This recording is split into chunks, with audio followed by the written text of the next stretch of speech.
ఉగ్రవాదుల్లాగా treat చేసి ఇంట్లో నుంచి కూడా బయటికి పోకుండా ఇక్కడే బంధిస్తే వాళ్ళ ఇంట్లో అమరనిరాహరణ చేస్తున్నారు.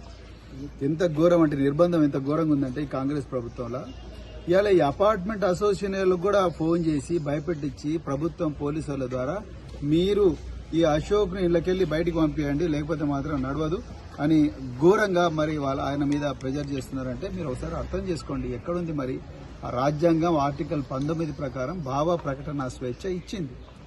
ఈయన ఎక్కడ కూడా బస్సులు కాలబెట్టలేదు, రాళ్ళు వేయలేదు, ఒకరి మీద మర్డర్ అటెంప్ట్ చేయలేదు, ఏమీ చేయలేదు.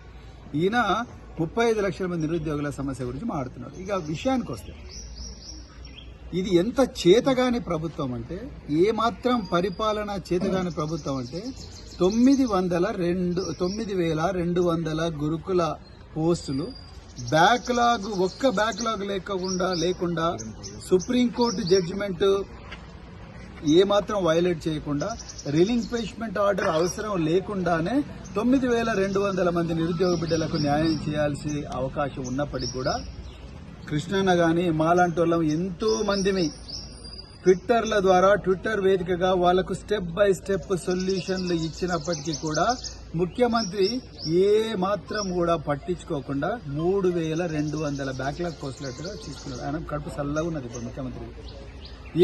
ఆయన టార్గెట్ ఇది ముఖ్యమంత్రి గారు ఎల్బీ స్టేడియంలో అంగరంగ వైభవంగా డ్రామా జరగాలి, బాహుబలి సినిమా లాగా. సో అంతే, దాని తర్వాత అయిపోయింది. నిరుద్యోగులు రోడ్డు మీద పడ్డా ఏం పడ్డా ఆయనకు అనవసరం. ఇది పరిస్థితి ఇవాళ ఇక్కడ ఉన్నది. అదేవిధంగా ఇప్పటికి కూడా ఛాన్స్ ఉన్నది. మళ్ళీ వాళ్ళందరికీ రీఅపాయింట్మెంట్ ఆర్డర్స్ రీకౌన్సిలింగ్ చేసి రీఅపాయింట్మెంట్ ఆర్డర్స్ ఇచ్చి డిసెండింగ్ ఆర్డర్ల డిఎల్ నుంచి మొదలుపెట్టి చివరికి టీజీటీ దాకా వస్తే 2 నిమిషాల సమస్య పరిష్కారం అవుతుంది. కానీ ముఖ్యమంత్రికి ఇంట్రెస్ట్ లేదు. రెండవది టీచర్ పోస్టులు